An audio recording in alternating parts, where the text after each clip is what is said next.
আমি আজকে হাদিস মান্যকারীদের সামনে তুলে ধরবো সহি হাদিস দিয়ে প্রমাণ দেব। সহি হাদিস দ্বারা প্রমাণিত হাদিস লিখতে নবী না করেছেন। আসুন এই সম্পর্কে জানি।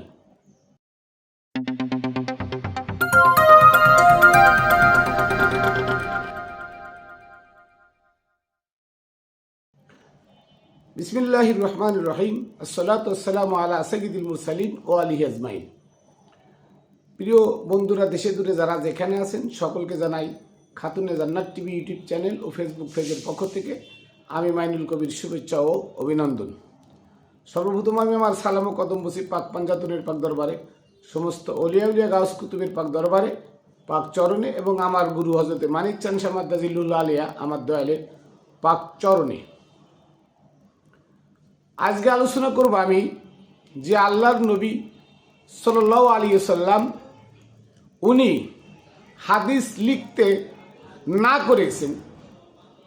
প্রমাণ হাদিসে প্রমাণ আছে। সহি মুসলিম শরীফের 3000 এবং 3004 নম্বর হাদিস। আবার শুনুন হাদিসটা, সহি মুসলিম শরীফ হাদিস নাম্বার 3000 3004। স্পষ্ট আবু সাইদ খুদরি রাদিয়াল্লাহু তাআলা আনহু থেকে বর্ণিত। তিনি বলেন যে নবী করিম সাল্লাল্লাহু আলাইহি ওয়াসাল্লাম আমাদেরকে বললেন যে তোমরা আমার কোনো কথা লিখে রেখো না। যদি কেউ কুরআন বাদ দিয়ে আমার কোনো কথা লিখো সেটা তোমরা আগুন দিয়ে জ্বালিয়ে দাও, নালি মুছে ফেলাও, নালি ফেলে দাও। কারণ হলো এইটা ভবিষ্যতে কুরআনের বিপরীতে মিথ্যার বড় একটা পাহাড় করে দাঁড় করানো হবে আমার উম্মাদের কাছে, এবং উম্মাতরা এটা মেনে পথভ্রষ্ট হয়ে যাবে। কি হাদিস? সহি হাদিস। হাজা হাদিসুন সহিহুন হাসানুন। এটা একদম সহি হাদিস, সঠিক হাদিস। তাহলে হাদিস দ্বারা প্রমাণ হাদিস লিখতে নিষেধ করেছেন আমার নবী। আজকে দুঃখ হয় যে আজকে সমাজে এই এক গ্রুপ, তাদের নাম দেওয়া হয়েছে আহলে কুরআন না দিয়ে তারা নাম দিছে আহলে হাদিস। কেন? কারণ ধর্ম ব্যবসা জমজমাট করতে হলে কোরআন যদি ধরা হয় ধর্ম ব্যবসা হারাম, আর হাদিসের উদ্ধৃতি দিয়ে আপনি একটা বলবেন, তারা উল্টা বলবো যে না নবী এটা না এটা বলছে, নবী এটা না এটা বলছে। তো তারা কি করে? হাদিস দিয়ে আজকে আপনাদেরকে উপদেশ দেয়, হাদিস দিয়ে পথ দেখায়। সব কিছু হাদিস কোরআনের কাছেও যায় না। আপনারা সম্প্রতি দেখেছেন মুজাফফর বিন মুহাসিন, সে বলেছে কোরআন এতটা জাল, হাদিসের থেকেও জাল। কোরআন মানলে তো সে পথভ্রষ্ট হয়ে যাবে। সরমুনার ফির সাহেব, রেজু ফজু, তারা বলেছে কোরআন এটা ফালতু কিতাব। সব কোরআন কোরআন করেন, কোরআন ফালতু কিতাব, কোরআনে কিচ্ছু নাই। আহম্মকুল্লাহ মাদানী উনি বলেছেন কোরআন এতটা ফালতু কিতাব যে কোরআন যদি মানেন কেউ সে স্পষ্ট পথভ্রষ্ট হয়ে যাবে। কোরআন বাজে কথাবার্তা। ইনায়েতুল্লাহ আব্বাসী সে বলেছেন খালেদের সাথে একটা ডিবেটে সে নিজে বলেছেন যে কোরআনে থাকলেও আমি মানব না ইজমা কিয়াস ফিকহ উসুল হাদিস ছাড়া। তার মানে তাদের এই থিমটা কি? তাদের এই থিমটা হলো তারা যে ধর্ম ব্যবসা করে খাচ্ছে, এই ধর্ম ব্যবসাটা কোরআনে নিষিদ্ধ। লা তাশতারু বিআয়াতিনা সামানান কলিলা ওয়া লাম ইয়াহকুম বিমা আনজালাল্লাহু ফাউলাইকুমুল কাফিরুন। সূরা মাইদার 44 নম্বর আয়াতে স্পষ্ট আল্লাহ বলে দিলেন যে তোমরা আমার নিদর্শনাবলী বিক্রয় করে খেও না। তোমরা নামাজ পড়ায় টাকা নাও, এটা ধর্ম ব্যবসা। তোমরা কোরআন শিখায় টাকা নাও, ধর্ম ব্যবসা। তোমরা নবীর আদর্শ শিখায় টাকা নাও, এটা ধর্ম ব্যবসা। তোমরা ঝাড় ফুক দিয়ে টাকা খাও, এটা ধর্ম ব্যবসা। তোমরা কোরআন পড়ে ফুক দাও, ফু দিয়ে টাকা খাও, এটা ধর্ম ব্যবসা। ওয়াজ করে টাকা খাও, এটা ধর্ম ব্যবসা। তাহলে আল্লাহ বলেছেন ওয়ামাল্লাম ইয়াহকুম বিমা আনজালাল্লাহ, যদি তোমরা এটা করো আল্লাহর বিধান ছাড়া, তাহলে তোমরা কাফের, তোমরা জালেম, তোমরা ফাসিক। 3টা আয়াত। সূরা কাফের 45 নম্বর আয়াত আল্লাহ বলছেন ফাযাক্কির বিল কুরআন, যদি কাউকে উপদেশ দিতে হয় কোরআন দ্বারা দাও। কে হুকুম দিছে? আল্লাহ হুকুম দিলেন, কোরআন দ্বারা উপদেশ দাও। আজকাল দেখবেন ওয়াজে, সিম্পোজিয়ামে হ্যাঁ, মঞ্চে যেখানে হোক, যে কোনো সভা সমাবেশে সব জায়গায় শুধু হাদিস দিয়ে আপনাদেরকে উপদেশ দেয়। অথচ আল্লাহ বলছেন ফাজাক্কির বিল কুরআন, কোরআন দিয়ে উপদেশ দাও, কোরআনের বাইরে কোনো উপদেশ গ্রহণযোগ্য নয়।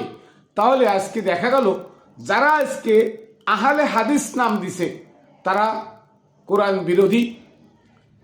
যারা বলে কোরআন ফাইকারি দরের কথাবার্তা, কোরআন মানা যাবে না, তারা কোরআন বিরোধী।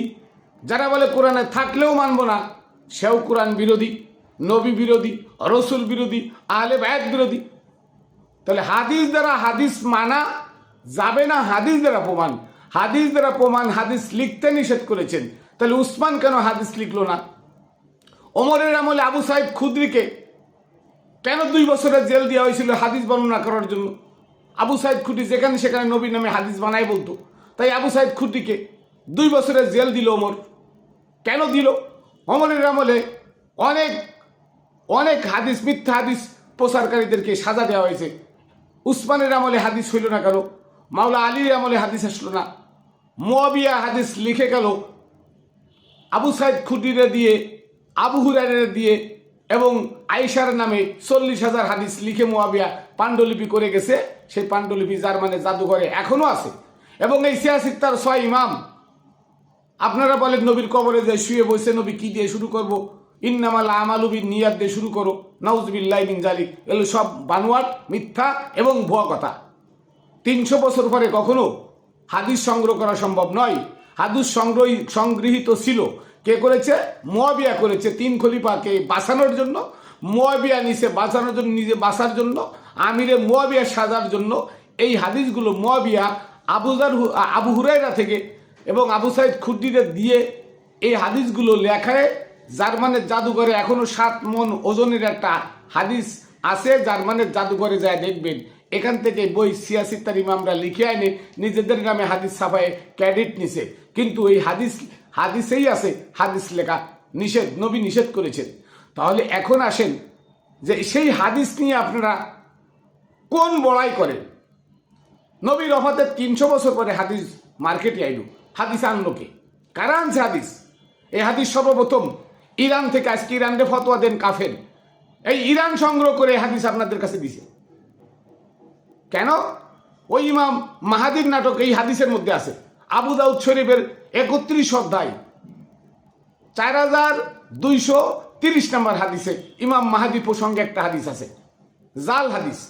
তাহলে ইরানের হাদিস সংগ্রহ করে আপনাদের কাছে আগে ইরান দিছে, আর ইরানকে আপনারা কাফের বলেন। ইরানকে কাফের বলেন কারণ আহলে হাদিস তো ইরানই বানাইছে। এই ওয়াবি খারিজি কওমি হাদিস ভক্ত তো ইরানের কারণে হয়েছে আজকে। মানে এই হাদিস ইরান আগে প্রচার করছে মার্কেটে, এই জন্য সালাতে বানাইছে নামাজ, সিয়ামরে বানাইছে রোজা হাদিস দ্বারা। তাহলে আপনাদের বুঝতে হবে যে আল্লাহর কোরআনের বিপরীতে আমার নবীজি সাল্লাল্লাহু আলাইহি সাল্লাম স্পষ্ট আবু সাইদ খুদরিকে বলেছেন। এবং যায়েদ ইবনে সাবেত রাদিয়াল্লাহু তাআলা যিনি যায়েদ ইবনে সাবেতকে বলেছেন, হে যায়েদ ইবনে সাবেত, তোমরা আমার কথা লিখে রেখো না, কারণ আমার কথা পরবর্তীতে এসে বানায় সানায় মিথ্যা কথা লিখে কোরআনের বিপরীতে দাঁড় করে মানুষকে বিপদগামী করবে। আজকে কি তাই হচ্ছে না? কোরআনে আল্লাহ বলছেন এক কথা, হাদিস বলছে তার উল্টাটা। তাহলে কোরআনের বিপরীতে কে দাঁড় করছে? এই ওয়াহাবিরা দাঁড় করছে হাদিস, যেটা নবী নিষেধ করছেন। নবী জানতেন যে অদূর ভবিষ্যতে হাদিস নিয়ে আমার উম্মতের মধ্যে দ্বন্দ্ব বিদ্বন্দ্ব হবে। কোরআন মানলে তারা এক দল থাকে, আর হাদিস মাইনে আজকে 72টা দলে বিভক্ত। আহলে হাদিসের সাথে খারিজদের মেলে না, কওমিদের মেলে না, আহলে সুন্নাত ওয়াল জামাতের সাথে মেলে না, জামাতের সাথে মেলে না। মেলে না কেন? কারণ হলো এই হাদিস মানব রচিত, এক একজন এক এক উদ্ধৃতি দিয়ে মানে দেখাচ্ছে আমি সঠিক পথে আছি, আমি সঠিক পথে আছি, এই দেখে আজকে তারা দল বেদল। আমি বলতে চাই ইনায়েতুল্লাহ আব্বাসীকে, সূরা নিসার শেষে আছে জাগা জমি বন্টনের ব্যাপারটা। এই জাগা জমি বন্টনের ব্যাপারটা আপনি বলছেন কোরআনে থাকলেও মানি না। তাহলে আমি ইনায়েতুল্লাহ আব্বাসীকে বলবো যে এই জাগা জমি বন্টনের একটা হাদিস আপনি দেখান। কোরআনে আল্লাহ যে সুন্দর করে জাগা জমির বন্টনটা করে দিলেন, এই বন্টনটা তো আপনি মানেন। আহলে হাদিস মানে, খারিজি মানে, কওমি মানে, জামাত মানে, হেফাজত মানে, তাবলিগ মানে, সবাই সুফিবাদের লোকই এই কোরআনের এই বন্ধনটা মানে, ফারাজ যেটাকে বলে ফারাইজ, এই ফারাইজকে সবাই মানে। তাহলে আপনি কেন মানবেন না? তাহলে আপনি যদি না মানেন তাহলে একটা হাদিস দেখান, এই ফারাইজের একটা হাদিস আপনি কোরআন থেকে এই হাদিস থেকে দেখান, পারবেন না। ফারাইজের বিপরীতে আর ফারাইজের হাদিস কোনো হাদিস নাই। কাজেই সবাই মিলে ওই ফারাইজটা মানেন, কোরআনের বিধানটা মানেন। তাহলে আল্লাহ তো শেষ বিদায় হজের ভাষণের দিন শেষ আয়াতটা বললেন, আল ইয়াউমা আকমালতু লাকুম দীনাকুম, স্পষ্ট বলে দিলেন আজকের এই দিনে আমি তোমাদের উপরে আমার এই দিনকে পরিপূর্ণ করে দিলাম। সুবহানাল্লাহ। আল্লাহ বলতেছেন আজকের এই দিনে, আল ইয়াউমা আজকের এই দিনে, আকমালতু লাকুম দীনাকুম, তোমাদের দিনকে আমি পরিপূর্ণ করে দিলাম। ওয়াতমামতু আলাইকুম নেমাতি, এবং আমার নেমতকে আমি পরিপূর্ণ করে দিলাম। সুবহানাল্লাহ। আল্লাহ বলে দিলেন, তাহলে কোরআন দিয়ে আল্লাহ সব কিছু পরিপূর্ণ করে দিলেন। তাহলে সে কোরআনের বাইরে আপনি হাদিস ইজমা কিয়াস ফিকহ কাউসুল গ্রহণ করবেন, কোথায় পাইলেন? একটা দলিল কোরআন থেকে দেখান। যে কোরআন কমপ্লিট না, তার জন্য হাদিস দরকার, কোথায় পাইলেন? একটা জয়ীফ হাদিস আপনারা বলেন, যে হাদিসটা লেখা আছে হাজা হাদিসুন জয়ীফুন গরিবুন, যে হাদিসটি জয়ীফ গরিব, যার মা নাই মানে বাপ নাই, জারজ। বাপ না থাকলে কি হয়? বিনা বাপের সৃষ্টিকে জারজ। যে হাদিসটি জারজ হাদিস কি? তারা তুফিকুম আমরাইন কিতাবুল্লাহ ওয়া সুন্নাতে রাসূল সাল্লাল্লাহু আলাইহি ওয়াসাল্লাম, যে কিতাবুল্লাহ আল্লাহর কিতাব আর সুন্নাত রাসূল রাসূলের হাদিস। নাউযুবিল্লাহি মিন যালিক। অথচ 66টার মধ্যে 6টা হাদিস আছে ইন্নী তারিকুন ফিকুমুস সাকলাইন কিতাবুল্লাহ ওয়া ইতরাতে আহলুল বাইতি। এই হাদিসটি আছে 66টার মধ্যে 6টা সহিহ হাদিস। প্রত্যেকটা হাদিসে লেখা আছে হাজা হাদিসুন সহিহুন হাসানুন, প্রত্যেকটা হাদিস লেখা আছে হাসান সহি, তার মানে নির্ভুল সহি। এই হাদিসটি আপনারা মানেন না, অথচ একজন জারজ হাদিস, বিশ্বার ঘরের জারজ হাদিস কোনটা? হাজা হাদিসুন গরিবুন জয়ীফুন ইন্নি, মানে তারা তুফিকুম আমরাইন কিতাবুল্লাহ সুন্নাত রাসূল, আল্লাহর কিতাব আর নসুর সুন্নত। কোথায় পাইলেন এটা? আজকে সারা দুনিয়া এই হাদিসটি প্রচার করেন, কিন্তু 1,25,000 সাহাবী সাক্ষী রেখে আল্লাহ নবী বললেন ইন্নী তারিকুন ফিকুমুস সাকলাইন, আমি দুইটা ভারী বস্তু তোমাদের মধ্যে রেখে গেলাম, কিতাবুল্লাহ ওয়া ইত্তাতা আহলুল বাইতি, আল্লাহর কিতাব এবং আমার আহলে বাইত, দুইটাই ভারী বস্তু। তার মানে আজকে আহলে বাইতের নাম শুনতে পারেন না, আজকে ফাতেমার নাম, মা ফাতেমা আলাইহিস সালামের নাম শুনলে আপনাদের গা জ্বলে, ইমাম হাসান হুসাইনের নাম ধরলে গা জ্বলে। আজকে ইজিপ্টকে বলেন নিবেদিত মুসলমান ছিল, হুসাইনের দোষ ছিল, নাউযুবিল্লাহি মিন যালিক। কারবালার ঘটনা, হুসাইনের ইচ্ছা করে হুসাইন বাদাইছে। 73 জন লোক 22,000 লোকের মোকাবেলা করে জীবন দিল, তারা ইচ্ছা করে বাদাইছে, কারণ হুসাইন ছিল সত্যের পথে আর এজিদ ছিল মিথ্যার পথে। আজকে এজিদকে যারা রহমতুল্লাহ আলাইহি বলে, এজিদকে রাদিয়াল্লাহু তাআলা আনহু বলে, তারা কি? তারা এই আহলে হাদিসের গ্রুপ, যারা হাদিস মানে কোরআন মানে না।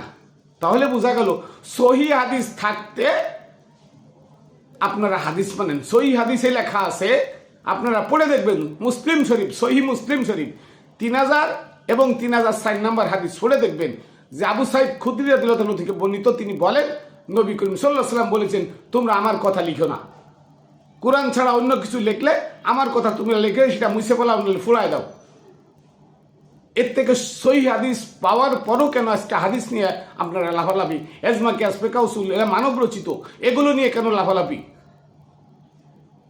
সত্য কথা আমি বলে যাই দলিল দিয়ে, এরপরও তো আপনারা মানেন না। না মানলে আমার কি? আল্লাহ যাকে হিদায়াত দিবে তাকে কেউ পথভ্রষ্ট করতে পারবে না, যাকে পথভ্রষ্ট করে তাকে কেউ হিদায়াত দিতে পারবে না। আসুন সত্য ধরি, আর সত্য ধরতে হলে কোরআন খুঁজি। কোরআনের মধ্যে সত্য আছে, যদিও উসমান 260টা আয়াত কোরআনের ভিতরে ঢুকায় কোরআনকে প্রস্তাবিত করেছে, তবু ওই 260টা আয়াত বাদেও তো আরও আয়াত আছে, সেখানে আপনি সত্য পাবেন। সত্য আছে, কোরআনে যেটা সত্য আছে সেটা মানেন।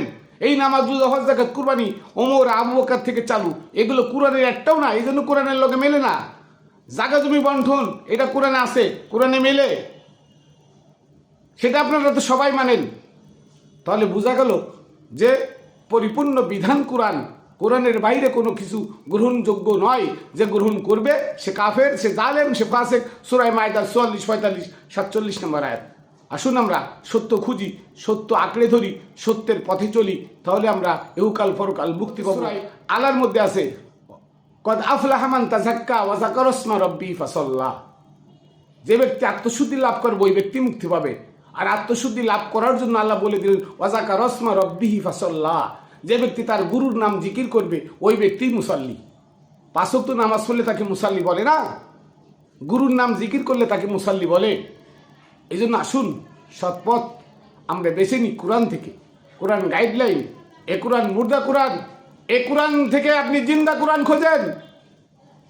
যা ওহি অবতীর্ণ হচ্ছে সর্বক্ষণ জিন্দা কোরআন আছে, এই কোরআন ধরে জিন্দা কোরআন খোঁজেন, তাহলে আত্মশুদ্ধি লাভ করতে পারবেন। এহকাল পরকাল 2 কাল আপনার সুখময় হবে, শান্তিময় হবে, আপনি মুক্তি প্রাপ্ত হতে পারবেন জিন্দা কোরআন পাইলে। তো যাই হোক, আমি আমার কথা এখানে শেষ করছি। হাদিস দিয়ে প্রমাণ দিলাম হাদিস মানা হারাম, হাদিস মানা নিষিদ্ধ, হাদিস মানা কুফুরি। হাদিস দিয়ে হাদিসের প্রমাণ দিলাম, আর কি দিব আপনাদেরকে? এত দলিল দেওয়ার পরও তো আপনারা মানেন না। না মানলে সেটা আপনাদের ব্যর্থতা, আমার কিছু নাই। সত্য আমি বলে যাব, মানানো না মানার দায়িত্ব ও তার হাতে। সে যাকে মানাবে সে মানবে, যে মানবে না সে পথভ্রষ্ট হয়ে মারা যাবে। যাই হোক, আমি আমার কথা এখানে শেষ করছি। আমার সালাম ও কদম বুসি পাক পাঞ্জাতনের পাক দরবারে রেখে, সমস্ত উলিয়া উলিয়া গাউস কুতুবের পাক দরবারে রেখে, সুলতানুল আউলিয়া হজরত বাবা শাহ আলী বগদাদী রহমতুল্লাহ আলাইহির পাক দরবারে রেখে, আমার দাদা গুরু মুতালিব শাহ রহমতুল্লাহ আলাইহির পাক দরবারে রেখে, এবং আমার গুরু হজরত মানিক চাঁদ শাহ মাদ্দাজিল্লুল্লাহ আলিয়া আমার দয়ালের পাক চরণে রেখে এখানে শেষ করছি। জয় গুরু। আবার দেখা হবে অন্য ভিডিওতে। ভালো থাকবেন সবাই।